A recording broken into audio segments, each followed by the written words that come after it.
ओम नमः शिवाय। हर हर महादेव। आज अश्विनी माह के कृष्ण पक्ष की अष्टमी तिथि और रविवार है। 16 दिन तक चलने वाले महालक्ष्मी पर्व का आज समापन हो जाएगा। हमारे हिंदू धर्म में महालक्ष्मी व्रत का खास महत्व माना जाता है। यह व्रत भाद्रपद माह के शुक्ल पक्ष की अष्टमी तिथि से शुरू होकर अश्विनी माह के कृष्ण पक्ष की अष्टमी तिथि तक चलता है। महालक्ष्मी व्रत हिंदू धर्म में एक बहुत ही महत्वपूर्ण व्रत है जो माँ लक्ष्मी धन की देवी को समर्पित है। 16 दिन तक चलने वाले महालक्ष्मी पर्व का आज समापन होने जा रहा है। इसे गज लक्ष्मी व्रत के नाम से भी जाना जाता है क्योंकि इसमें गज पर बैठी हुई माँ लक्ष्मी की पूजा की जाती है। माना जाता है कि महालक्ष्मी व्रत करने से जीवन की सारी समस्याएं दूर हो जाती है और अन्न धन सुख सौभाग्य का वास होता है।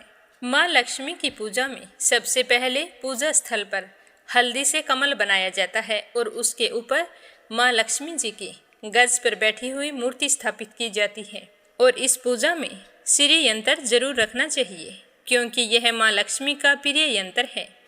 इसके साथ साथ सोने चांदी के सिक्के और फल फूल और माता का श्रृंगार का सामान रखें और एक कलश में शुद्ध जल भरकर रख लें। इस कलश में पान का पत्ता भी डाल सकते हैं। फिर उसके ऊपर नारियल रखें, फल पुष्प अक्षत आदि से पूजा करें और शाम को चंद्रमा को अर्घ्य देकर व्रत का उद्यापन किया जाता है। तो इस तरह माँ महालक्ष्मी की 16 दिवसीय पूजा का समापन हो जाता है। और आज ही काला अष्टमी का व्रत रखा जाएगा जो भगवान भोले शंकर के अवतार भैरव बाबा को समर्पित है। तो सभी श्रोताओं के मंगल जीवन की कामना करते हुए शुरू करते हैं आज की कथा। बोलो गणेश जी महाराज की जय हो। एक समय की बात है कि गणेश जी भगवान एक बहुत ही सुंदर गांव से गुजर रहे थे। इस गांव के खेत हरे भरे थे। सुबह का समय था। ठंडी हवा का आनंद लेते हुए गणेश जी मुश्क पर सवार होकर चले जा रहे थे। इतने में वो एक खेत से गुजरे जिसमें जौ की फसल खड़ी थी। तो गणेश जी ने एक जौ की बाली तोड़ ली। फिर उसे तोड़कर देखा तो उसके अंदर 13 दाने अनाज के थे। तो यह देखकर गणेश जी को बड़ा ही अफसोस हुआ। वो सोचने लगे कि मैंने बिना पूछे किसी के खेत से 13 दाने अनाज के तोड़ लिए हैं तो यह तो चोरी हो गई। चोरी करना पाप है, पर मैंने जानबूझकर चोरी नहीं की है। तो गणेश जी उस खेत के मालिक का पता लगाने लगे।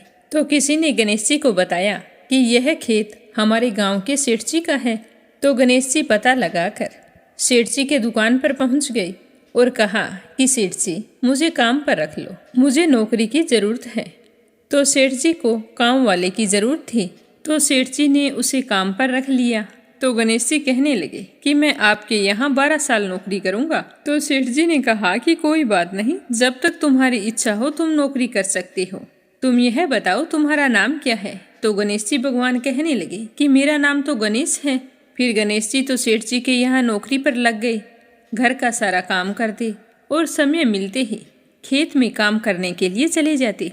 तो सेठ जी यह देखकर बहुत ही खुश होते कि यह लड़का कितना सच्चा और ईमानदार है। काश मेरे इस तरह का एक बेटा होता। क्योंकि सेठ जी के संतान नहीं थी, इसीलिए सेठ और सेठानी बड़े ही दुखी रहा करते थे। पर सेठ जी तो गणेश जी को अपने पुत्र के समान ही प्यार करते थे। एक दिन की बात है कि सेठानी लघु शंका के लिए गई और आकर राख से हाथ धोने लगी। तो यह देखकर गणेश जी ने सेठानी का हाथ पकड़ लिया और मिट्टी से हाथ धुलवा दिया। तो यह देखकर सेठानी को बहुत ही गुस्सा आया। जाकर सेठ जी से शिकायत की और कहा कि कैसा नौकर रखा है, उसने आज मेरा हाथ पकड़ लिया और आप पता नहीं उसकी किस बात की इतनी तारीफ करते रहते हो कि वो ईमानदार है, सच्चा है। तो सेठानी की बात सुनकर सेठ जी ने गणेश जी को बुलाया और पूछा कि बेटा गणेश, सेठानी सच बोल रही है क्या? तूने इनका हाथ पकड़ लिया, ऐसा क्यों किया? तो गणेश जी ने हाथ जोड़कर कहा कि सेठ जी मैंने तो हाथ पकड़कर बस इतना ही कहा था कि राख से हाथ मत धोवो, क्योंकि राख से हाथ धोने पर लक्ष्मी नाराज होकर चली जाती है और मिट्टी से हाथ धोएं तो लक्ष्मी लौट आती है। तो सेठ जी सोचने लगे कि गणेश ठीक कह रहा है, इसमें कोई गलत बात नहीं है। जो कुछ भी किया हमारी भलाई के लिए किया है, ऐसा करते करते कई दिन बीत गए। थोड़े दिनों बाद कुंभ का मेला आया तो सेठानी सेठ जी से कहने लगी कि सेठ जी, मुझे तो कुंभ के मेले में स्नान करने जाना है। तो सेठ जी कहने लगे कि मुझे तो समय नहीं है, दुकान संभालनी होती है, फिर खेत जाना होता है। यह सोचते हुए उन्होंने गणेश को आवाज़ दी और कहा कि बेटा गणेश, तुम ऐसा करो, सेठानी जी को कुंभ के मेले में स्नान करवा के लाओ। तो सेठ जी की आज्ञा पाकर गणेश सेठानी को लेकर कुंभ के मेले में चला गया। तो सेठानी तो वहां जाकर पानी को हाथ लगाकर देख रही थी कि पानी ठंडा है और आगे जाऊंगी तो पानी गहरा है, कहीं मैं डूब ना जाऊं। यह सोचकर वो किनारे पर बैठकर स्नान कर रही थी। तो गणेश जी ने उनका हाथ पकड़ा और आगे ले जाकर डुबकी लगवाकर घर ले आए। घर आते ही सेठानी ने सेठ जी से कहा कि आपने कैसा नौकर रखा है, इसने तो मेरी लोगों के बीच में ही इज्जत नहीं रखी। इतनी सारी भीड़ थी वहां पर, उन सभी के बीच में मुझे घसीट कर पानी में आगे ले गया। तो यह सुनकर सेठ जी सोचने लगे कि गणेश ऐसा क्यों कर रहा है। उन्होंने आवाज़ लगाई कि बेटा गणेश, इधर आओ, क्या सेठानी सच कह रही है। तो गणेश ने कहा कि हाँ, सेठानी जी सच कह रहे हैं। इन्हीं से पूछो कि मैंने ऐसा क्यों किया। ये तो किनारे पर बैठकर गंदे पानी से स्नान कर रही थी।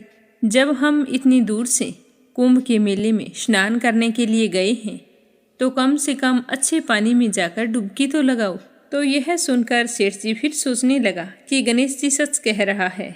फिर सेठानी को समझा दिया, गणेश जी को कुछ नहीं कहा। ऐसा करते करते घर पर पूजा पाठ रखी।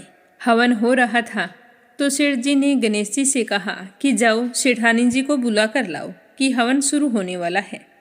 तो गणेश जी सेठानी को बुलाने के लिए गए तो सेठानी तैयार हो रही थी। चुनरी ओढ़कर जैसे ही गणेश जी के साथ चलने लगी तो गणेश जी ने चुनरी पकड़कर फाड़ दी और कहा कि लाल चुनरी ओढ़ कर आओ। तो सेठानी जी नाराज होकर सो गई। सेठ जी बार बार देखते रहे कि सेठानी आई नहीं, आखिर क्या बात है। काफी देर इंतजार करने के बाद स्वयं हवन से खड़े हुए और अंदर आकर देखा तो सेठानी तो पलंग पर सोई पड़ी थी। तो सेठ जी ने कहा कि क्या बात है, मैंने गणेश को तुम्हें बुलाने के लिए भेजा था, कहाँ है वो, आया नहीं तुम्हारे पास। तो सेठानी रोते हुए कहने लगी कि सेठ जी, आज तो हद हो गई, आपके गणेश ने मेरी चुनरी फाड़ दी है। अब भी तुम यही कहोगे कि गणेश ने यह भी सही किया है। तो यह सुनते ही सेठ जी को बहुत ही गुस्सा आया और गुस्से में गणेश जी को आवाज़ लगाई। तो सेठ जी की आवाज़ सुनकर गणेश जी दौड़े दौड़े आए और कहने लगे कि सेठ जी क्या बात है। तो सेठ जी गणेश जी को डांटने लगे और कहा कि गणेश, तूने आज तो हद ही कर दी, अपनी सेठानी की चुनरी फाड़ दी, तुमने ऐसी हरकत क्यों की, मुझे बताओ। तो गणेश जी कहने लगे कि सेठ जी, सेठानी जी काली चुनरी ओढ़कर हवन में बैठने वाली थी, तो काले वस्त्र कभी भी पूजा पाठ में नहीं पहने जाती, इसीलिए मैंने लाल चुनरी ओढ़ने के लिए कहा था। काला वस्त्र पहनने से कोई भी शुभ काम सफल नहीं होता। तो सेठ जी फिर सोचने लगे कि गणेश जी है तो समझदार। फिर सेठानी को समझा बुझाकर हवन के लिए ले गए। ऐसा करते करते कई महीनों बीत गए। गणेश जी की नौकरी के 12 वर्ष पूरे हो गए। तो एक दिन की बात है कि सेठ जी ने अपने घर पर गणेश भगवान की पूजा रखी। तो पूजा करने के लिए पंडित आया तो वह पूजा पाठ की सारी सामग्री तैयार करके कहने लगा कि सेठ जी, मैं तो मूर्ति घर पर ही भूल आया हूँ, अब क्या करें। तो गणेश जी वहीं पर खड़े थे। वो कहने लगे कि मेरे को ही मूर्ति बनाकर विराजमान कर लो, आपके सारे काम सफल हो जाएंगे। तो गणेश जी के इतना कहते ही सेठ जी को बहुत ही गुस्सा आया और वो बोले कि अब तक तो तुम सेठानी से मजाक करते थे, अब तुम मुझसे ही मजाक करने लग गए। तो गणेश जी बोले कि नहीं सेठ जी, मैं मजाक नहीं कर रहा हूँ, मैं तो सच बोल रहा हूँ। इतना कहकर गणेश जी ने अपना असली रूप धारण कर लिया। तो गणेश जी का यह रूप देखकर सेठ, सेठानी और पंडित हैरान हो गए। तो गणेश जी ने हंसकर कहा कि जल्दी से पूजा समाप्त करो। तो पूजा पाठ शुरू की गई। पूरे विधि विधान से गणेश जी की पूजा की। जैसे ही पूजा समाप्त हुई तो गणेश जी तो अंतर ध्यान हो गए। सेठ और सेठानी को बड़ा ही अफसोस होने लगा। उन्होंने कहा कि हमारे पास आज तक गणेश जी रहते रहे और हम उनसे काम करवाते रहे, हमें तो पता ही नहीं था कि ये गणेश जी भगवान हैं। अब ये पाप कैसे उतरेगा, हमने उनसे कितना काम करवाया है। तो सेठानी कहने लगी कि आपने तो काम ही करवाया था, मैंने तो गणेश जी भगवान को ना जाने कितनी डांट लगाई है। तो गणेश जी भगवान मुझसे तो जरूर नाराज हो गए होंगे, अब हमें क्या करना चाहिए। तो इस तरह अफसोस करते करते सेठ और सेठानी सो गए। तो गणेश जी ने सेठ जी के सपने में आकर कहा कि आप इस तरह दुखी होकर क्यों सोए हो। मैंने तुम्हारे यहाँ कोई काम नहीं किया, क्योंकि 12 साल पहले मैंने आपके खेत से जौ की बाली तोड़ी थी। उसी का कर्ज चुकाने के लिए तुम्हारे घर पर काम कर रहा था। तुम्हें अफसोस करने की कोई ज़रूरत नहीं है। मैं तो अपने चोरी का दोष उतारने के लिए आपके यहाँ आया था। आपके साथ रहकर मुझे बहुत ही अच्छा लगा। आज से तुम्हारे घर में कोई भी चीज़ की कमी नहीं रहेगी। यह बोलकर गणेश जी भगवान अंतर्ध्यान हो गए। सुबह होते ही सेठ जी ने देखा कि उनके घर करोड़ों की माया हो गई, अनाज के भंडार भर गए। तो यह देखकर सेठ जी बहुत ही खुश हुए। कुछ दिनों बाद सेठानी गर्भवती हो गई और 10वें महीने बहुत ही सुंदर पुत्र को जन्म दिया। इस तरह गणेश जी की कृपा से सेठ जी धनवान और पुत्रवान हो गए। हे गणेश जी महाराज, जैसे आपने सेठ जी को दिया वैसा सबको देना। कहानी कहने वाले को, सुनने वाले को और हुंकारा भरने वाले को, सारे परिवार को देना। बोलो गणेश जी महाराज की जय हो। अब अगली कहानी अपनी सुनते हैं माँ महालक्ष्मी जी की। इस कथा को सुनने से घर में धन वैभव की प्राप्ति होती है, सुख सौभाग्य बना रहता है। तो प्रेम से बोलो माँ महालक्ष्मी जी की जय हो। हे माता रानी, हमारे घर में भी अन्न धन का वास करना। एक समय की बात है, भद्रसर्वा नाम के एक राजा थे। वे बड़े ही पराक्रमी राजा थे। उनकी पत्नी का नाम सूर्यचंद्रिका था। रानी दिखने में बहुत ही सुंदर और सुलक्षणा थी तथा पतिव्रता नारी थी। उन दोनों को 7 पुत्र तथा उसके बाद एक कन्या का वरदान मिला था। तो वरदान के अनुसार उन्हें पहले 7 पुत्रों की प्राप्ति हुई, उसके बाद एक कन्या ने जन्म लिया। तो राजा और रानी ने अपनी बेटी का नाम श्यामबाला रखा। तो एक समय की बात है कि माँ महालक्ष्मी जी के मन में आया कि मैं महल में जाकर राजा के राजप्रसाद में रहूं। इससे राजा को दुगनी धन दौलत प्राप्त होगी और वह इस धन दौलत से अपनी प्रजा को और भी अधिक सुख दे पाएगा। अगर गरीब के घर में रहूंगी तो उसे धन दौलत प्राप्त होगी तो वह तो स्वार्थी की तरह केवल अपने ऊपर ही खर्च करेगा। तो यह सोचकर श्री महालक्ष्मी जी ने बूढ़ी ब्राह्मण स्त्री का रूप धारण किया और हाथ में लाठी लेकर लाठी के सहारे धीरे धीरे रानी के महल के द्वार तक पहुंच गए। उन्होंने बूढ़ी औरत का रूप धारण किया था, फिर भी उनके चेहरे पर देवी का सा तेज था। उन्हें देखते ही एक दासी सामने आई और पूछने लगी कि आपका नाम क्या है, कौन से गांव से आई हैं, क्या काम करती है, आपका धर्म क्या है। तो वृद्ध ब्राह्मण का रूप धारी लक्ष्मी माता ने कहा कि बेटी, मेरा नाम कमला है, मेरे पति का नाम भुवनेश है, हम द्वारिका में रहते हैं। तुम्हारी रानी पिछले जन्म में एक वेश्य की पत्नी थी। वह वेश्य गरीब था। दरिद्रता के कारण इनके घर में रोजाना झगड़े होते थे। उसका पति उसे रोज मारता था। इन्हीं बातों से तंग आकर वह घर छोड़कर चली गई तथा वन में खाली पेट भटकने लगी। मुझे इसकी दुर्दशा पर दया आ गई और मैंने उसे सुख संपत्ति देने वाली श्री महालक्ष्मी जी की कथा सुनाई थी। मेरे कहने पर उसने श्री माँ महालक्ष्मी जी का व्रत किया था, जिससे लक्ष्मी माता प्रसन्न हुई और इसकी गरीबी दूर हो गई। उसका घर धन दौलत संतति संपत्ति से भर गया। बाद में पति और पत्नी अपने जीवन के सारे सुखों को भोग करते हुए परलोक सिधार गए। लक्ष्मी व्रत करने के कारण वे पहले लक्ष्मी लोक में रहे। उन्होंने जितने साल महालक्ष्मी जी का व्रत किया था उतने हजारों सालों तक उन्हें वहां पर सुख भोग मिला। उसके बाद तुम्हारी रानी का जन्म राजघराने में हुआ है, परंतु वह तो श्री महालक्ष्मी का व्रत करना भूल गई है। उसे मैं याद दिलाने यहाँ आई हूँ।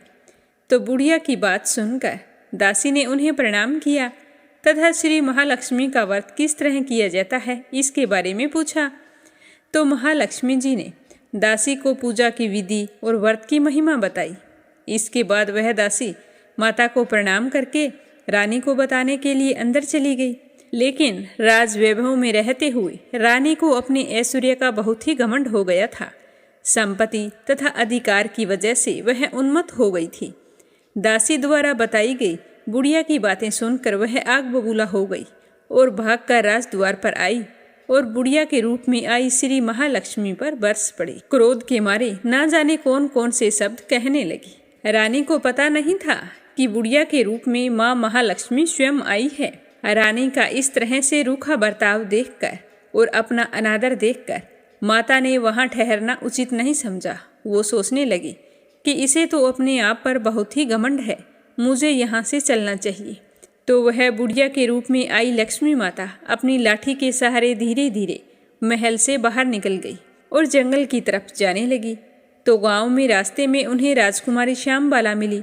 तो श्यामबाला ने बूढ़ी औरत को देखते ही कहा कि माँ जी राम राम, आपको पहले कभी नहीं देखा, कहाँ से आई हैं और कहाँ जा रही हैं?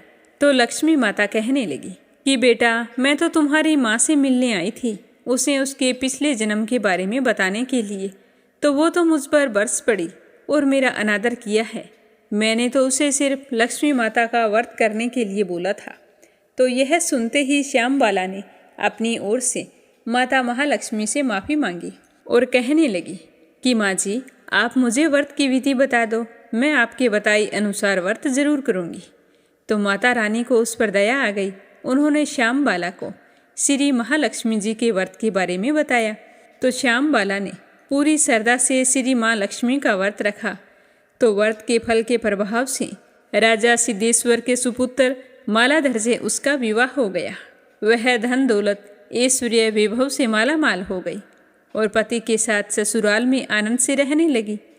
इधर रानी पर महालक्ष्मी जी का प्रकोप हुआ।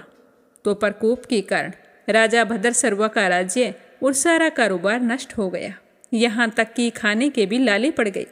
ऐसी हालत में एक दिन राजा ने रानी से निवेदन किया कि हमारा दामाद इतना बड़ा राजा है, इतना धनवान और ऐश्वर्यशाली है, क्यों न उसके पास जाएं, उसे अपना हाल बताएं तो वह हमारी मदद जरूर करेंगे। तो रानी की बात सुनकर राजा ने कहा कि तुम यहीं पर रुको, मैं बेटी और दामाद के पास जाकर आता हूँ। यह कहकर राजा भद्रसर्वा अपने दामाद के पास जाने के लिए रवाना हो गए। उसके राज्य में पहुंचकर एक तालाब के किनारे थोड़ी देर विश्राम करने के लिए ठहर गए। उसी तालाब से पानी लेने आने जाने वाली दासियों ने उन्हें देखा तो उन्होंने बड़ी ही विनम्रतापूर्वक पूछताछ की कि आप कौन हैं। तो उन्हें मालूम हुआ कि वे तो रानी श्यामबाला के पिता हैं। तो वे दौड़ती हुई रानी श्यामबाला के पास गई और सारी बात बताई। तो रानी ने दासी के हाथ राज परिधान भेजकर बड़े ठाठ से स्वागत और आदर सत्कार करके अपने पिताजी को बुलाया और खूब खातिरदारी की। 2-4 दिन रुकने के बाद में जब राजा भद्रसर्वा लौटने लगे तो उनकी बेटी ने सोने की मोहरों से भरा हुआ घड़ा दिया।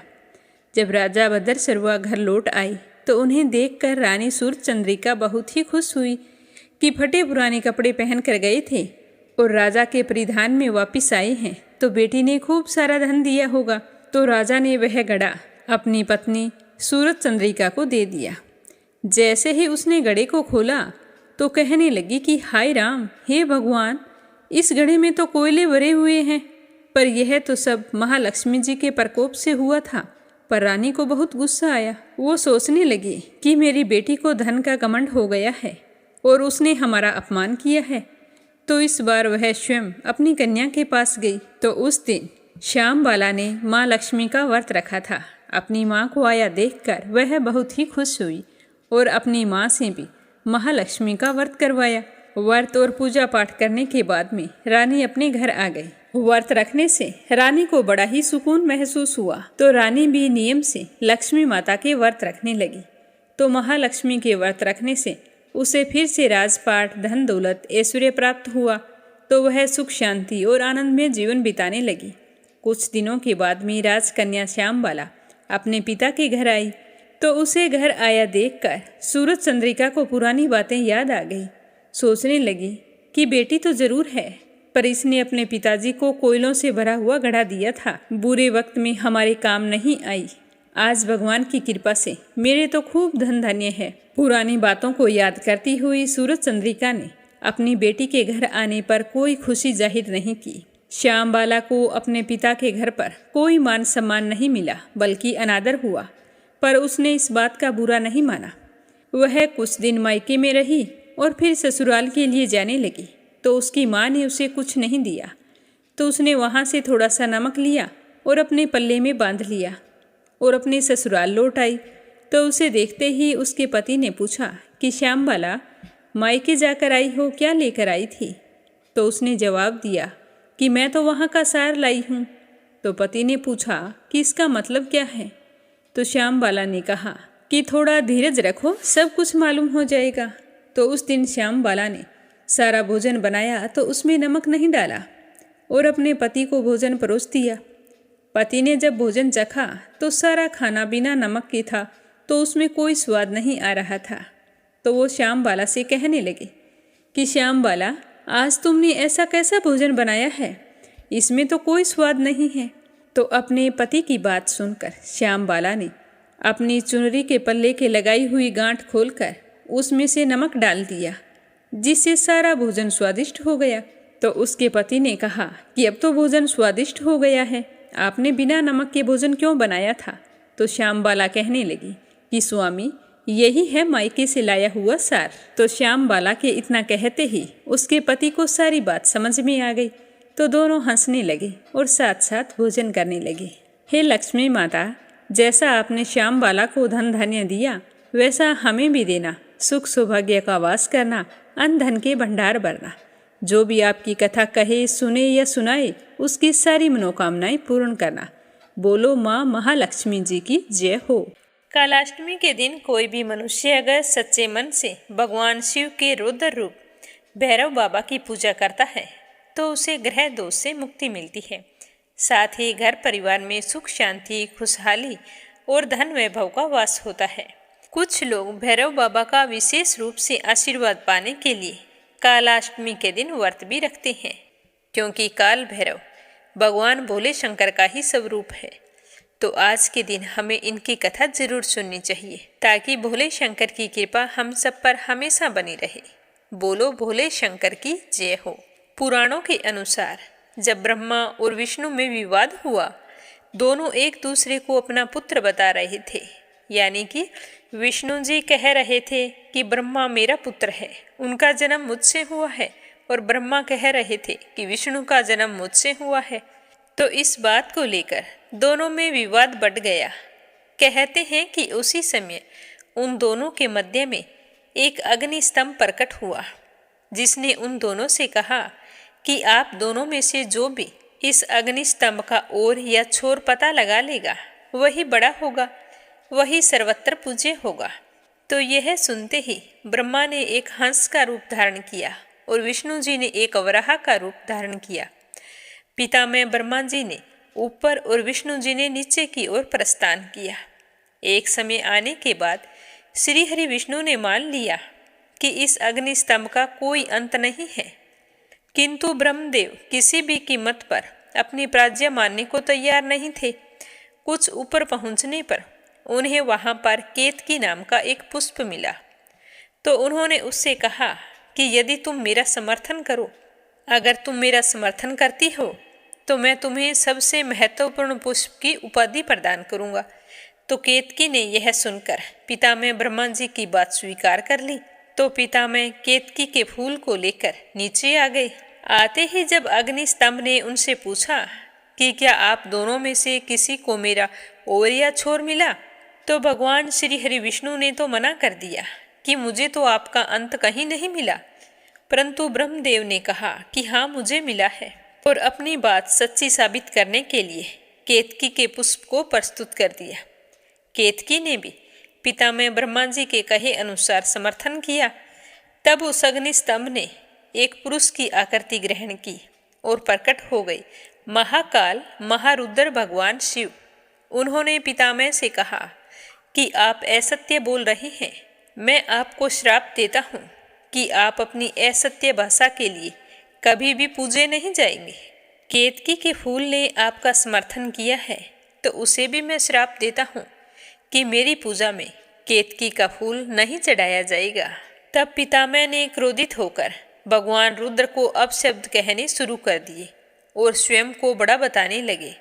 उस समय ब्रह्मदेव कहा जाता है कि पंचमुखी होते थे तब भगवान शिव को आभास हुआ कि पितामह में अहंकार आ रहा है और सृष्टि की रचना में यदि सृष्टि रचना से पूर्व ही अहंकार व्याप्त हो गया तो असमय ही संपूर्ण सृष्टि अहंकार के भाव से ग्रसित हो जाएगी। इसीलिए उन्होंने अहंकार रूपी पितामह के उस 5वें सर को काटने का निर्णय लिया। परंतु इसमें एक समस्या थी, क्योंकि भगवान शिव जानते थे कि यदि उन्होंने पितामह का सर काटा तो उन्हें ब्रह्म हत्या का दोष लगेगा। ब्रह्म हत्या का दोष लगते ही त्रिमूर्ति से अलग हो जाएंगे और सभी जगह असंतुलन व्याप्त हो जाएगा। तो इसी कारण सोचते सोचते सर्वसमर्थ भगवान रुद्र ने अपने ही अंश से एक ऐसे विकराल गण को उत्पन्न किया जो कृष्ण वर्ण के थे, अस्थियों के आभूषण से सुशोभित थे। उस दिव्य पुरुष को देखकर, उनकी गर्जना को सुनकर ऐसा लगता था मानो लाखों भयानक काले मेघों ने जीवंत रूप लेकर गर्जना की हो, और उनकी जटाएं देखकर ऐसा प्रतीत होता था मानो असंख्य भयानक विषधर हो। उनके मस्तक पर श्वेत त्रिपुंड की 3 रेखाएं ऐसी लग रही थी जैसे चंद्रमा ने उनके ललाट पर सुशोभित होने के लिए स्वयं को 3 टुकड़ों में विभक्त कर दिया हो। उन परम उग्र देवता की लंबी भुजाएं ऐसी लगती थी मानो लोह स्तंभ हो। भयानक अष्ट महानाग जिनका यज्ञोपवीत बने इतरा रहे थे। कमर पर बंधे मोटे मोटे घुंघरुओं की ऐसी आवाज आ रही थी जिससे हृदय विदीर्ण हो जाए। उस महाकाय महाबाहु गण को भगवान शिव ने स्पष्ट शब्दों में कहा कि ब्रह्मदेव के 5वें सर को काट डालो। इतना सुनते ही उस वीर ने आव देखा ना ताव अपने नाखून के एक ही प्रहार से पितामह ब्रह्मा जी का 5वां सर उखाड़ लिया, परंतु वो सर उनके हाथ में ही चिपक गया।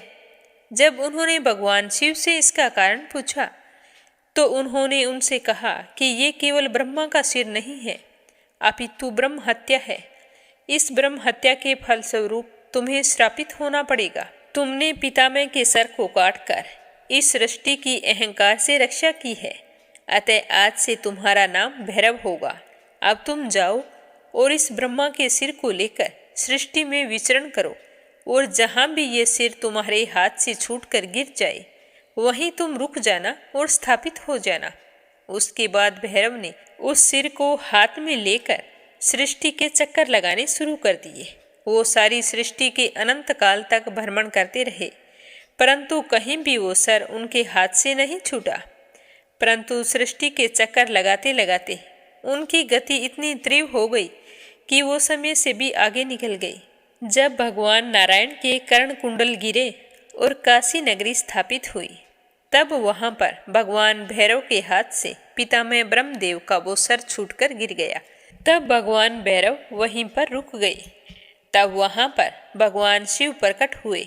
उन्होंने उनसे कहा कि ये मेरी प्रिय काशी नगरी है और आज से तुम इसके संरक्षक के रूप में यहाँ स्थापित हो, परंतु तुम्हें इस काशी नगरी में केवल पैर के एक अंगूठे के बराबर ही स्थान मिलेगा और तुम्हें इसी ब्रह्म कपाल में भोजन करना होगा।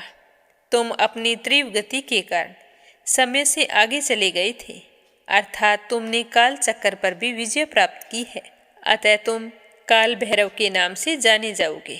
तुम काशी की पवित्रता और काशी के भक्तों की रक्षा करोगे।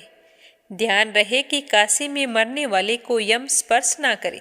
तब बाबा भैरव ने महादेव से पूछा कि इससे तो पापी कर्म के दंड से निर्भीक हो जाएंगे। तब महादेव ने कहा कि यहाँ मृत्यु प्राप्त करने वालों को यमराज तो दंड नहीं दे पाएंगे, परंतु तुम उन्हें दंड दोगे। बिना काल यातना प्राप्त किए कोई भी जीवात्मा ये काशी नगरी नहीं छोड़ेगी।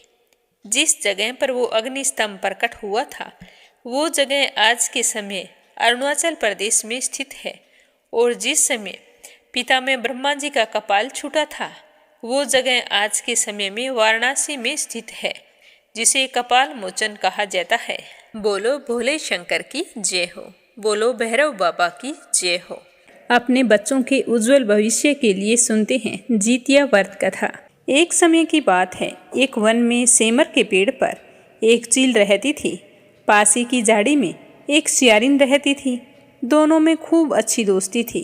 चील जब भी खाने के लिए कुछ लेकर आती तो सियारिन को जरूर खिलाती और सियारिन भी चीलों का ऐसे ही ध्यान रखती थी। इस तरह दोनों के दिन आनंद से कट रहे थे। एक बार वन के पास गांव में औरतें जितिया व्रत की तैयारी कर रही थी। बाद में उन्होंने विधि विधान से पूजा अर्चना की, व्रत कथा सुनी तो चीलो वहां पर बैठी थी और बड़ी गौर से उन औरतों को देख रही थी। सब कुछ देखकर वह अपनी सखी सियारों के पास आई और बोली कि बहन, मैं तो आज जितिया व्रत के बारे में देखकर आ रही हूँ। उनका पूजा पाठ करना मुझे बहुत ही अच्छा लगा और व्रत कथा सुनी तो मेरा भी मन हुआ भी मैं भी जितिया व्रत रखूं। तो सियारिन कहने लगी कि हाँ बहन, क्यों नहीं, हम दोनों ये व्रत करेंगी, मैं भी तुम्हारे साथ व्रत रखूंगी। तो बड़ी ही खुशी के साथ सियारों और चीलों ने जितिया व्रत रख लिया। बड़ी निष्ठा और लगन से दोनों दिन भर भूखी प्यासी रही, मंगल कामना करते हुए व्रत में ही मगन रही। मगर रात होते होते सियारिन को भूख सताने लगी। उससे तो भूख बिल्कुल भी बर्दाश्त नहीं हुई, तो वह तो जंगल में जाकर मांस और हड्डी पेट भरकर खा ली। चीलों ने हड्डी चबाने की कड़कड़ की आवाज़ सुनी तो पूछने लगी कि बहन, ये कैसी आवाज़ है। तो सियारिन कहने लगी कि बहन, क्या बताऊं, पहली बार व्रत रखा है, भूख के मारे मेरा तो पेट गुड़गुड़ा रहा है, यह उसी की आवाज़ है। मगर चीलों को पता चल गया। उसने सियारिन को खूब लताड़ा कि जब तुम व्रत रख ही नहीं सकती तो संकल्प क्यों लिया था। तो सियारिन को बड़ी ही शर्मिंदगी महसूस हुई, पर क्या हो सकता था, व्रत तो भंग हो चुका था। पर चीलो रात भर अपने संकल्प के अनुसार भूखी प्यासी बैठी रही और अपने व्रत को पूरा किया। इस तरह जीवन जीते जीते दोनों मृत्यु को प्राप्त हो गई। अगले जन्म में दोनों ने राजा के यहाँ जन्म लिया। दोनों सगी बहनें थीं। सियारिन बड़ी बहन हुई और उसकी शादी एक राजकुमार से कर दी। चीलो छोटी बहन थी, उसकी शादी उसी राज्य के मंत्री पुत्र से करवा दी। बाद में दोनों राजा और मंत्री बने। सियारिन रानी के जो भी बच्चे होते वो होते ही मर जाते और चीलो के होते वो बच्चे स्वस्थ और हट्टे कट्टे रहते। तो रानी बनी उसकी बड़ी बहन देखती कि मुझे कोई चीज़ की कमी नहीं है, अच्छा भला खाती हूँ, पूरा ऐशो आराम है, फिर भी ना जाने क्यों मेरे बच्चे होते ही मृत्यु को प्राप्त हो जाते हैं। और चीलो को देखो, मंत्री के घर रह रही है, सारा कामकाज खुद करती है, फिर भी उसके बच्चे स्वस्थ और हट्टे कट्टे हैं। तो उसे उससे जलन होने लगी। वो सोचने लगी कि जब मेरे बच्चे नहीं हैं तो मेरे बहन के भी बच्चे नहीं होने चाहिए। तो ईर्ष्यावश उसने उन्हें मरवाने की योजना बना ली और मौका लगते ही एक दिन अपनी बहन के बच्चों के सर काट कर एक डिब्बे में डाल दिए। जैसे ही ऊपर ढक्कन लगाने लगी तो देखा वो तो मिठाई बन गई और बहन के बच्चे जीवित थे, हंसते खेलते घूम रहे थे। उनका तो बाल भी बांका नहीं हुआ। तो वह बार बार बच्चों के सर काटती और डिब्बे में डालती, पर उनके सिर अपने आप भगवान की कृपा से वापस जुड़ जाते। तो यह देखकर उसे बहुत ही गुस्सा आया। वह सोचने लगी, बच्चों को ना सही पर अपनी बहन को दुखी तो जरूर करूंगी, उसके पति को मार दूंगी। तो अपनी ईर्ष्या के चलते उसने उसके पति को मारने का प्रयास किया, फिर भी वो सफल नहीं हुई। तो वो सोचने लगी कि जरूर कोई बात है जिसके कारण मेरी बहन का सुहाग भी अटल है और बच्चे भी स्वस्थ और दीर्घायु हैं। तो वह अपनी बहन के पास गई और हाथ जोड़कर कहने लगी कि बहन, तुम क्या करती हो जिसकी वजह से आज इतनी सुखी हो, और मुझे देखो, राजा के घर रहकर मैं कितनी दुखी हूँ, मुझे संतान की प्राप्ति नहीं हो रही है। और रोते रोते वह कहने लगी कि मैंने ईर्ष्यावश तुम्हारे बच्चों को मारने की कोशिश की है, फिर भी उनका बाल भी बांका नहीं हुआ। अगर तुम ऐसा कुछ जानती हो तो मुझे भी बताओ, ताकि मेरे भी संतान हो और बची हुई जिंदगी मैं अपने बच्चों के साथ बिताऊं। तो यह सुनकर उसकी बहन कहने लगी कि मुझे पूर्व जन्म की सारी बातें स्मरण हैं, क्या तुम भूल गई। तो उसकी बड़ी बहन कहने लगी कि मुझे तो पूर्व जन्म की कोई बात याद नहीं है।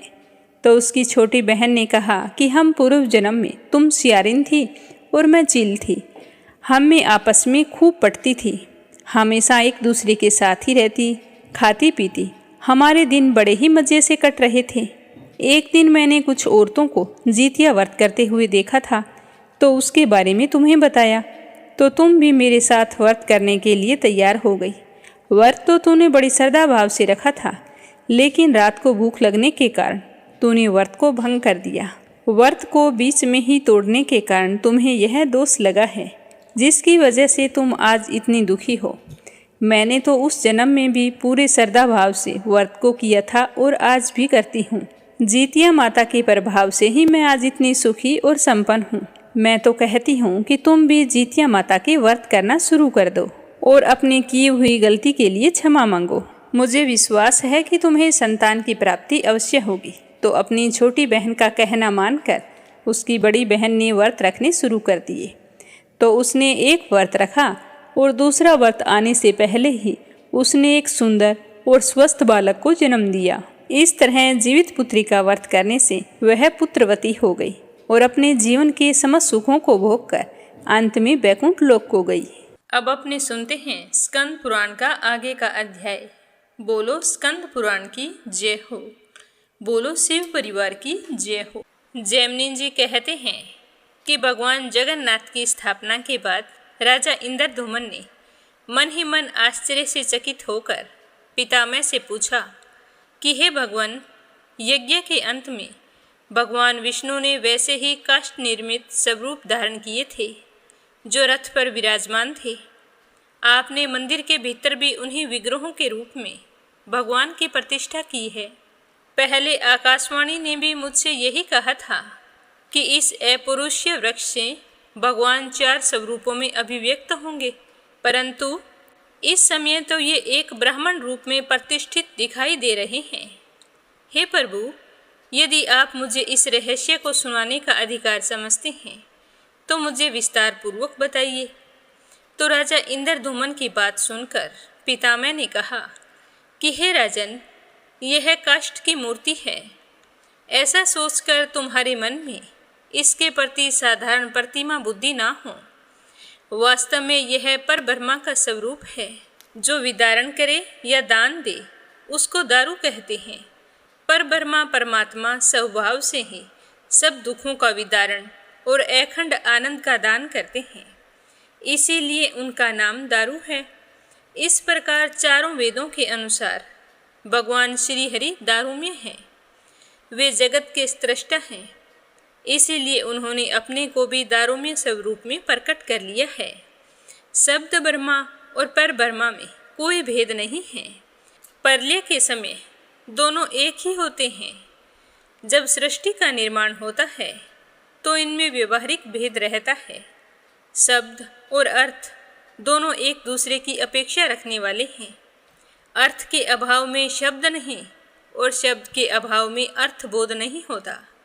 इसीलिए चारों वेद जैसे शब्द हैं वैसे ही अर्थ भी हैं। भगवान हलधर ऋग्वेद स्वरूप हैं, नरसिंह जी सामवेद रूप हैं और सुभद्रा देवी यजुर्वेद की मूर्ति हैं। और यह सुदर्शन चक्र अर्थवेद का स्वरूप माना गया है। वेद 4 हैं। यह भेद दृष्टि है। अभेद दृष्टि से संपूर्ण वेद एक ही राशि हैं। अतः तुम्हारे मन में संदेह नहीं होना चाहिए। एक ही सर्वव्यापी भगवान अनेक रूपों में व्यक्त होते हैं। अन्य अवतारों में भी वे इसी न्याय से बर्ताव करते हैं। हे राजन, इस प्रकार मैंने तुमसे भगवान जगन्नाथ के भेद और अभेद दोनों ही बताए हैं, जिससे तुम्हारे मन को संतोष मिले और फिर उसी संतोषजनक दृष्टि से भक्तिपूर्वक भगवान की आराधना करो। भगवान सर्व रूप में हैं तथा सर्व मंत्र में हैं। जो जिस प्रकार उनकी आराधना करता है उसे वे उसी प्रकार फल देते हैं। इसी महिमा से भगवान विष्णु यहाँ प्रकट हुए हैं। जिसका जितना विश्वास है उसे उतनी ही सिद्धि प्राप्त होती है। तुम शुद्ध चित्त से मन, वाणी और क्रिया द्वारा यहाँ दारूमय विग्रह काष्ठमय स्वरूप धारण करने वाले भगवान गोविंद की आराधना करो और इस मंत्र राज के द्वारा श्री हरि की पूजा किया करो। इस मंत्र से बढ़कर कोई दूसरा मंत्र ना तो हुआ है और ना ही कभी होगा। इसे पूजित होने पर भगवान विष्णु तत्काल ही प्रसन्न हो जाते हैं तथा भक्त वत्सल भगवान अपना परम धाम देते हैं। हे राजन, मैं तुमसे एक तत्व की बात कहता हूँ, ध्यान देकर सुनना। समुद्र के तट पर वट वृक्ष के मूल के समीप नीलांचल पर्वत के शिखर पर निवास करने वाले जो काष्ठमय मूर्ति के व्याज से साक्षात अमृतमय परब्रह्मा हैं, उनका दर्शन करके हर मनुष्य निश्चय ही मोक्ष को प्राप्त होता है। तो पितामह ने लोक हित के लिए राजा से यह सब कहकर पहले प्रकाश में आए हुए भगवान विष्णु के चतुर्विध स्वरूप को प्रकट किया। रथ से उतारते समय जो 4 मूर्तियां देखी गई थी, अब वे ही सिंहासन के ऊपर विराजमान हो गई। यह सब लोगों ने वहां पर प्रत्यक्ष देखा। उसके बाद पितामह ने द्वादशाक्षर मंत्र से बलभद्र जी की, पुरुष सूक्त से भगवान नारायण की, देवी सूक्त से सुभद्रा जी की तथा द्वादशाक्षर मंत्र ओम नमो भगवते वासुदेवाय से सुदर्शन चक्र की पूजा की। उसके बाद राजा पर अनुग्रह करने के लिए उन्होंने भगवान से इस प्रकार निवेदन किया कि हे भगवान, भक्तों पर अनुग्रह करने वाले देव देवेश्वर राजा इंद्रद्युम्न दीर्घ काल से आपकी भक्ति करते आ रहे हैं और अब इन्हें आपका दर्शन हुआ है। हे भगवान, आपका दर्शन सायुज्य मुक्ति का कारण है, तो भी ये भक्ति योग के द्वारा आपकी पूजा करने की अभिलाषा रखते हैं। इसीलिए आप इन्हें आज्ञा दीजिए जिससे ये भक्ति योग के द्वारा देश कालोचित व्रत आदि भांति भांति के उपचारों से आपकी पूजा करते रहें। तो पितामह के द्वारा इस प्रकार निवेदन करने पर काष्ठमय शरीर धारण किए होने पर भी भगवान ने मुस्कुराते हुए गंभीर वाणी में कहा कि राजा इंद्रद्युम्न, मैं तुम्हारी भक्ति तथा निष्काम कर्मों से बहुत ही प्रसन्न हूँ। मुझ में तुम्हारी स्थिर भक्ति हो। करोड़ों का धन लगाकर जो तुमने मेरा मंदिर बनवाया है, इसके भंग हो जाने पर भी मैं इस स्थान का परित्याग कभी नहीं करूँगा। कालांतर में भी जो कोई दूसरा पुरुष यहाँ मंदिर बनवाएगा, तुम्हारे प्रेम से उसमें भी मेरी स्थिति वहीं पर रहेगी। मंदिर भंग होने पर भी मैं इस जगह का परित्याग कभी नहीं करूँगा। जब तक पितामह का दूसरा अपराध पूरा होगा, तब तक इस काष्ठमय विग्रह से ही मैं यहाँ पर निवास करूँगा। सतयुग के प्रथम ज्येष्ठ में यज्ञ का प्रारंभ हुआ और ज्येष्ठ माह की अमावस्या को मैंने अवतार लिया है। वही मेरा पवित्र जन्मदिन है। उस दिन महास्नान की विधि से अधिवास पूर्वक मुझे स्नान कराना चाहिए। ऐसा करने से मैं कोटि जन्मों में उपार्जित पाप राशि का विनाश कर डालूंगा। उस दिन मेरा दर्शन करने वालों को संपूर्ण तीर्थों, यज्ञों और दानों का फल प्राप्त होगा। वट वृक्ष के उत्तर एक सर्व तीर्थमय कूप है, उसे खोदकर प्रकाश में लाओ। ज्येष्ठ की अमावस्या को प्रातःकाल मुझको, बलभद्र जी को और सुभद्रा को उस कूप के जल से स्नान कराएगा। वह मनुष्य मेरे लोक को प्राप्त कर लेगा। आषाढ़ मास की शुक्ल द्वितीया यदि पुष्य नक्षत्र से युक्त हो तो वह इस तीर्थ में मोक्षदायिनी मानी गई है।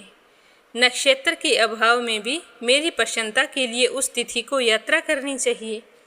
आषाढ़ शुक्ल पक्ष की पुष्य नक्षत्र युक्त द्वितीय तिथि को मुझको, बलभद्र जी को, सुभद्रा को रथ पर बिठाकर महान उत्सव के लिए बहुत से ब्राह्मणों को तृप्त करते हुए गुंडीचा मंडप नामक स्थान पर ले जाना चाहिए, जहाँ मैं पहले प्रकट हुआ था। सहस्त्र अश्वमेघ यज्ञ की महावेदी उस समय वहीं पर थी। उससे बढ़कर पवित्र स्थान इस पृथ्वी पर दूसरा नहीं है। जैसे ब्रह्मा के अनुरोध से और तुम्हारे बनवाए हुए इस महामंदिर से इस समय यह नीलांचल का शिखर मेरी अत्यंत प्रसन्नता का कारण हो रहा है, उसी प्रकार नरसिंह क्षेत्र में तुम्हारे यज्ञ की वह महावेदी तथा मेरी उत्पत्ति का वह मंडप मुझे अत्यंत प्रसन्नता देने वाला है। मैं बहुत समय तक वहाँ पर स्थित रहा हूँ, इसीलिए उस पर मेरा बहुत प्रेम है। मैं यहाँ तुम्हारी भक्ति से सदैव स्थित रहूँगा। मेरे उत्थान हरिबोधनी एकादशी, मेरे शयन हरिशयनी एकादशी और मेरे करवट बदलने की परिवर्तनी एकादशी भाद्रपद शुक्ल पक्ष में जो आती है, मेरे मार्ग प्रावरण तथा पुष्य स्नान का महोत्सव करना। फाल्गुन की पूर्णिमा को मेरे लिए दालोत्सव करना। जो दोला में दक्षिण विमुख पूजित हुए मेरा दर्शन करते हैं, वे ब्रह्म हत्या आदि पापों से मुक्त हो जाते हैं। तो यह सब कुछ भगवान के मुख से सुनकर राजा इंद्रदुमन बहुत ही खुश हुए। तो इस तरह सूत जी के मुख से सुनकर मुनियों ने पूछा कि हे महर्षि, राजा इंद्रदुमन ने भगवान लक्ष्मीपति के जन्म स्नान का उत्सव किस विधि से बताया था और किस विधि से किया गया था? इसके अतिरिक्त भगवान के और भी उत्सव आते हैं, उनका भी विधि पूर्वक वर्णन कीजिए, हम सुनने की इच्छा रखते हैं। तो जैमिनी जी कहने लगे कि हे मुनिवरों, इस समय मैं ज्येष्ठ स्नान का वर्णन करता हूँ, तुम ध्यान लगाकर सुनना। तो यह अपने सुनेंगे कल के अध्याय में। प्रेम भाव से सुनने के लिए आप सभी का बहुत बहुत धन्यवाद। बोलो स्कंद पुराण की जय हो, शिव परिवार की जय हो। अब अपने सुनते हैं लप्सी और तपसी की कहानी। बोलो लप्सी तपसी की जय हो। बहुत पुराने समय की बात है। एक गांव में एक ब्राह्मण परिवार रहा करता था। उसमें पति पत्नी के अलावा उनके 2 बच्चे थे। एक बेटा था, एक बेटी थी। ब्राह्मण दंपति बहुत ही सरल स्वभाव के थे। समय मिलने पर प्रभु का स्मरण किया करते थे। उनकी बेटी बहुत ही संस्कारी और सुशील थी, लेकिन उनका बेटा आवारा किस्म का था। वह कोई काम धाम नहीं करता और ना ही कभी अपने माँ बाप का कहना मानता था। समय के साथ दोनों बहन भाई बड़े हो गए। बहन की शादी कर दी गई, पर भाई का वही हाल था। उसके माँ बाप ने उसे समझाया कि बेटा, अब हम वृद्ध हो चले हैं, तुम कोई काम किया करो, लेकिन उस पर उनकी बातों का कोई असर नहीं होता था। तो एक दिन ब्राह्मणी अपने पति से कहने लगी कि स्वामी, आप बिल्कुल काम छोड़ दीजिए। जब घर में कुछ भी नहीं होगा तो यह अपनी जिम्मेदारी समझेगा और काम पर लग जाएगा। तो ब्राह्मण ने दूसरे दिन से काम पर जाना छोड़ दिया। तो यह देखकर उनके बेटे ने कोई काम नहीं किया और चोरी करने चला गया। आते जाते राहगीरों को लूट लेता और उसी से अपने घर का गुजारा किया करता था। तो उसकी लूटने और चोरी करने की आदत से सारे गांव वाले उसे लप्सी कहने लगे। तो लप्सी की इस हरकत से उसके माँ बाप बहुत ही दुखी रहते थे, पर वह किसी की सुनने के लिए तैयार नहीं था। इसी तरह समय बीतता गया। एक दिन की बात है कि लप्सी एक पीपल के पेड़ पर बैठा था। तभी शिव पार्वती जा रहे थे। पार्वती माता गहनों से लदी हुई थी। तो लप्सी उन्हें देखकर सोचने लगा कि सूरत के कितने गहने हैं, आज ये सारे के सारे लूट लूँगा तो मुझे कई महीनों तक चोरी नहीं करनी पड़ेगी। तो वह लूटने के इरादे से पीपल की ओट में होकर बैठ गया। जैसे ही शिव पार्वती वहाँ से जाने लगे तो लप्सी एकदम से शिव पार्वती के सामने आकर कहने लगा कि जल्दी से जितने सारे गहने पहन रखे हैं उतार दो। तो पार्वती माता कहने लगी कि तुम चोरी क्यों करती हो, तुम्हें पता है चोरी करना पाप है। तो लप्सी कहने लगा कि क्या करूं, घर पर मेरे माँ बाप हैं, मेरी एक भांजी है, उनके लिए दोनों समय भोजन की व्यवस्था कहाँ से करूं, मुझे कोई काम तो आता नहीं है। तो लप्सी की बात सुनकर पार्वती माता कहने लगी कि तुम जो चोरी करके पाप करते हो, इस पाप का भागी कौन बनेगा? तो लप्सी कहने लगा कि मेरे घर वाले सारे बनेंगे। तो पार्वती माता कहने लगी कि कोई नहीं बनेगा, पाप के भागी केवल तुम बनोगे। तो लप्सी कहने लगा कि मैं लूट खोस कर उन्हीं के लिए लेकर जाता हूँ, तो पाप के भागी तो उन्हें बनना ही पड़ेगा। तो लप्सी की बात सुनकर पार्वती माता ने हंसकर कहा कि हम यहीं पर बैठे हैं और तुम अपने घर जाओ, अपने घर वालों से पूछो कि कोई तुम्हारे पाप का भागी बनेगा क्या। तो यह सुनकर लप्सी भागा भागा अपने घर आया और अपनी माँ के पास गया और कहने लगा कि माँ, मैं चोरी करके लाता हूँ, राह चलते राहगीरों को लूटता हूँ, तुम्हारे लिए ही तो करता हूँ। तो तुम मुझे एक बात बताओ, चोरी करने से जो पाप लगता है तो आप मेरे पाप के भागी बनोगे? तो लप्सी की बात सुनकर उसकी माँ कहने लगी कि बेटा, मैंने तो तुमसे नहीं कहा कि तुम चोरी करके लाओ, तुम कमा कर लाओ, हमें तो 2 वक्त की रोटी चाहिए। मैं तो तुम्हारी पाप की भागी नहीं बनूंगी। तो माँ के मुंह से इस तरह की बात सुनकर लप्सी तो हैरान हो गया।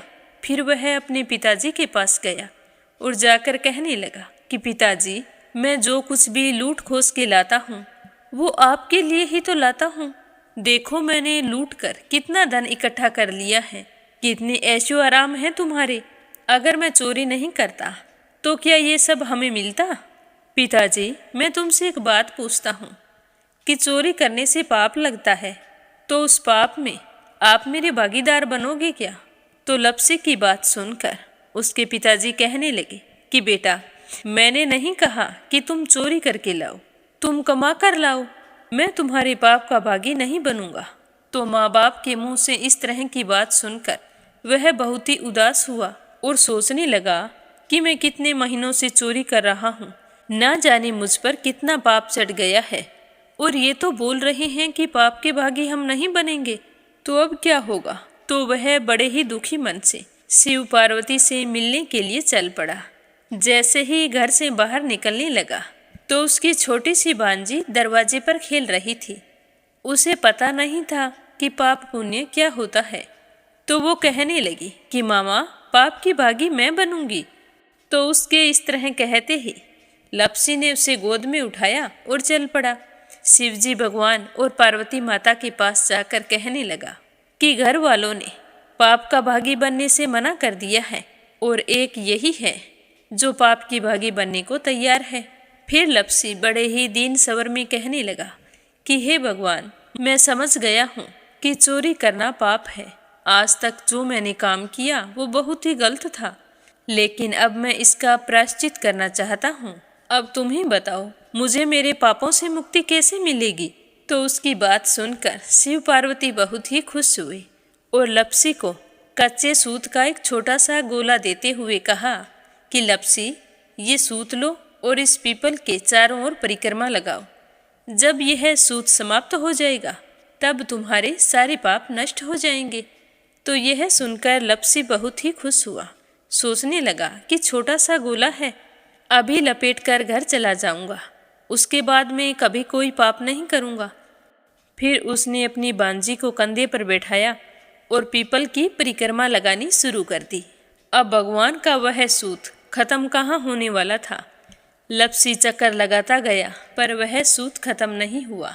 चक्कर लगाते लगाते 1 महीने, 6 महीने, साल, पूरे 12 साल बीत गए पर वह सूत खत्म नहीं हुआ। 12 साल बाद एक बार फिर शिव पार्वती जी वहाँ से गुजर रहे थे तो पार्वती माता ने कहा कि स्वामी, चलो लप्सी को चलकर देखते हैं। तो शिवजी कहने लगे, वो चोरी करने वाला, लूटने वाला कब का चला गया होगा? तो पार्वती माता कहने लगी कि नहीं स्वामी, चलकर देखने में क्या जाता है, चलो एक बार देखते हैं। तो शिव पार्वती जी जैसे ही पीपल वृक्ष के पास आए तो देखा कि लप्सी तो अब भी चक्कर लगा रहा है। वहाँ चारों ओर गहरी खाई हो गई है और लप्सी की बड़ी बड़ी दाढ़ी, मूंछें, नाखून बढ़ गए हैं। तो यह देखकर पार्वती माता ने कहा कि देखो स्वामी, आप तो कह रहे थे कि वो कब का ही चला गया, देखो इसके मन में सच्ची भक्ति है। तो पार्वती की बात सुनकर शिवजी ने कहा कि चलो अभी देख लेता हूँ। तो यह कहकर शिवजी ने एक सोने का कड़ा लप्सी के आगे फेंक दिया। तो लप्सी ने झट से उसके ऊपर पैर कर लिया। फिर अचानक से उसका ध्यान शिव पार्वती जी की ओर गया तो वो हाथ जोड़कर कहने लगा कि भगवान, अब तो मेरे पाप समाप्त हो गए होंगे, आप मुझे यहाँ से जाने की आज्ञा दीजिए। आपका यह सूत अभी तक खत्म नहीं हुआ है। तो शिवजी भगवान ने कहा कि तुम्हारे पाप कर्म भी अभी तक पूरे नहीं हुए हैं। तो शिवजी की बात सुनकर लप्सी कहने लगा कि भगवान, मुझे पूरे 12 वर्ष हो गए हैं आपकी भक्ति करते करते, और अब भी आप मुझ पर शक कर रहे हैं। तो शिवजी ने कहा कि अपना पैर उठाओ। तो जैसे ही लप्सी ने अपना पैर उठाया तो उसके पैर के नीचे सोने का कड़ा था। तो यह देखकर लप्सी शर्मिंदा हो गया और कहने लगा कि प्रभु, गलती हो गई, मुझे माफ़ करो, आगे से मैं ऐसी गलती कभी नहीं करूँगा। तो शिवजी कहने लगे कि नहीं लप्सी, तुम्हारा पाप ऐसे पूरा नहीं हो सकता। अब तुम्हें 12 वर्ष तक और इसी तरह परिक्रमा करनी होगी, उसी के बाद तुम्हारे पाप समाप्त होंगे। यह कहकर शिव पार्वती वहाँ से चले गए और वह फिर से पीपल के पेड़ की परिक्रमा करता रहा। करते करते 12 साल बीत गए। 12 साल बाद में शिव पार्वती जी वहाँ पर आए तो उन्होंने देखा कि आज भी वो वहीं पर चक्कर लगा रहा है। तो शिव जी ने फिर उसके सामने सोने की अंगूठी फेंकी, पर उसने कोई ध्यान नहीं दिया। तो शिव जी भगवान प्रसन्न होकर कहने लगे कि हे लप्सी, आज से तुम मेरी तपस्या करके तपसी बन गए हो। मैं तुम्हें वरदान देता हूँ कि तुम अपने जीवन में सारे सुखों को प्राप्त करेगा। और तूने 24 बरस तक मेरी भक्ति की है, इसका फल भी तुझे अवश्य मिलेगा। जो भी औरत गाय और कुत्ते की रोटी नहीं बनाएगी, उसका पुण्य फल तुम्हें मिलेगा। आंगन लीप कर दहलीज नहीं लीपेगी, तो उसका पुण्य फल भी तुझे ही मिलेगा। अगर हमारे घर की बहन बेटी को हम सूट, तीवल या साड़ी भेंट स्वरूप देते हैं, तो साथ में मोली का धागा और कुछ रुपए नहीं देंगे, तो उसका पुण्य फल भी तुम्हें ही मिलेगा। अगर कोई दिए से दिया जलाएगा, तो उसका पुण्य फल भी तुम्हें ही मिलेगा। अगर व्रत और पूजा पाठ में सारी कहानी सुन ले और तुम्हारी कहानी ना सुने, तो उसका पुण्य फल भी तुम्हें ही मिलेगा। कहा जाता है कि तभी से सुबह पहली रोटी गाय की और सुबह की अंतिम रोटी छोटी बनाई जाती है, और शाम को अंतिम रोटी बड़ी बनाई जाती है जो कुत्ते की होती है। और दिए से दिया भी नहीं जलाया जाता। और घर की बहन बेटियों को सूट और तीवल के साथ भेंट स्वरूप कुछ रुपए भी जरूर दिए जाते हैं। और उसी दिन से हर व्रत कथा के बाद में लप्सी तपसी की कहानी जरूर सुनी जाती है। और कथा समाप्त होने पर कहा जाता है कि लप्सी का फल लप्सी को मिले, तपसी का फल तपसी को मिले। हमारी पूजा पाठ का, हमारे व्रत का और हमारी कहानी का पुण्य फल हमें मिले। बोलो लप्सी तपसी की जय हो। तो ये थी लप्सी और तपसी की कहानी। लप्सी तपसी दो भाई नहीं थे। लप्सी और तपसी एक ही आदमी का नाम था। लूट कर लाता था, इसीलिए उसे लप्सी के नाम से पुकारते थे।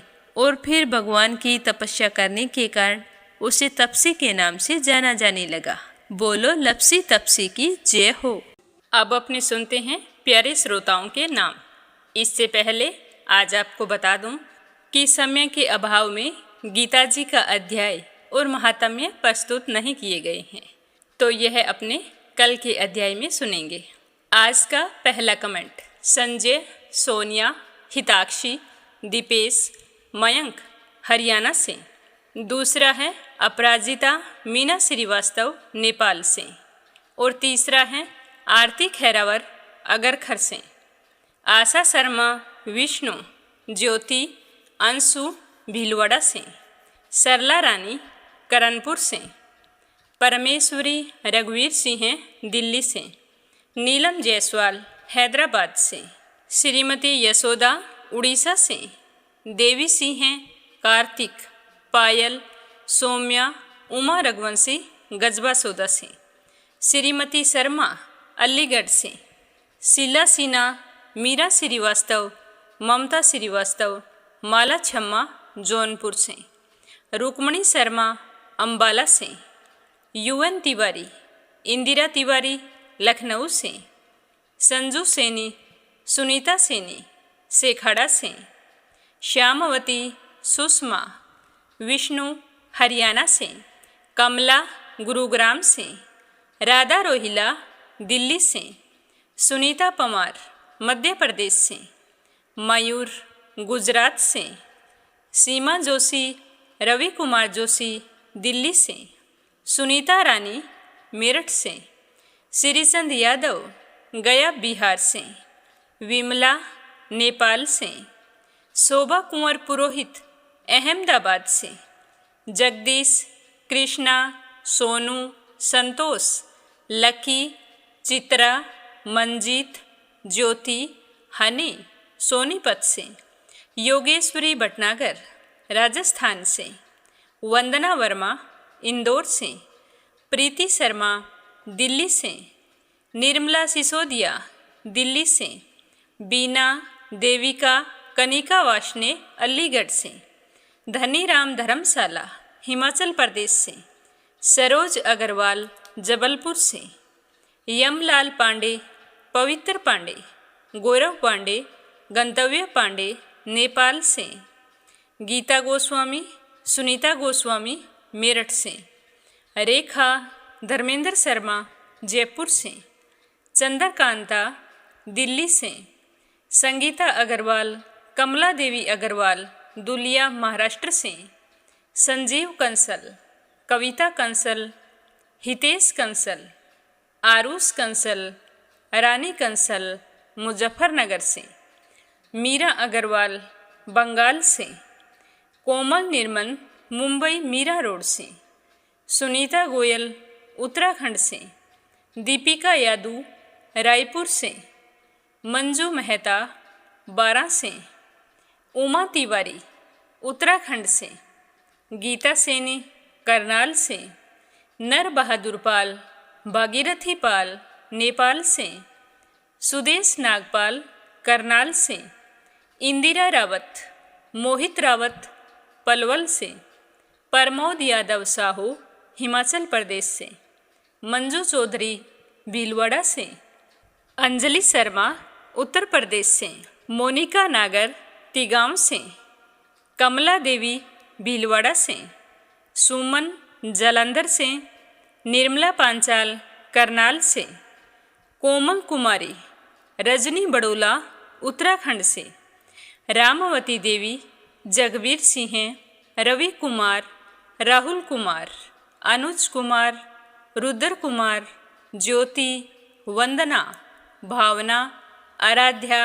अनाया, अविका तोलू मोलू मेरठ से, पूनम यादव करेली से, क्षमा परतुल वडोदरा से, गीता गोस्वामी, सुनीता गोस्वामी मेरठ से, मीना सोना हैदराबाद से, अशोक कुमार जी भटनागर भोपाल मध्य प्रदेश से, कमलेश भल्ला जम्मू से, शांता बहन वाघेला गुजरात के मंडल से, वीणा कालड़ा आगरा से, अपराजिता मधुलिका सारिका भोपाल से, सुमन चांदोरा जोधपुर से, सुनीता लुधियाना से, श्रीमती कमलेश जबलपुर से, अंजना सरस्वती आर्यन उद्धव आचार्य नेपाल से, अनीता अमृतसर से, सावित्री ईश्वरलाल रामचंदानी गाजियाबाद से,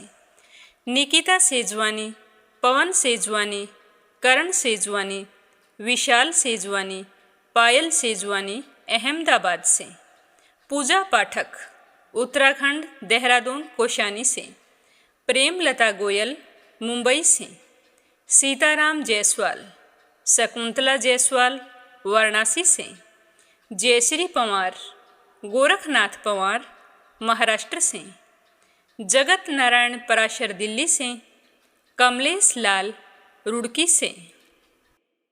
आप सभी श्रोताओं का बहुत बहुत धन्यवाद। अपना साथ और सहयोग हमेशा इसी तरह बनाए रखना। श्री हरि के आशीर्वाद से आपकी सारी मनोकामनाएं पूर्ण हों। आप सभी की मंगल कामना के साथ ओम नमः शिवाय। हर हर महादेव।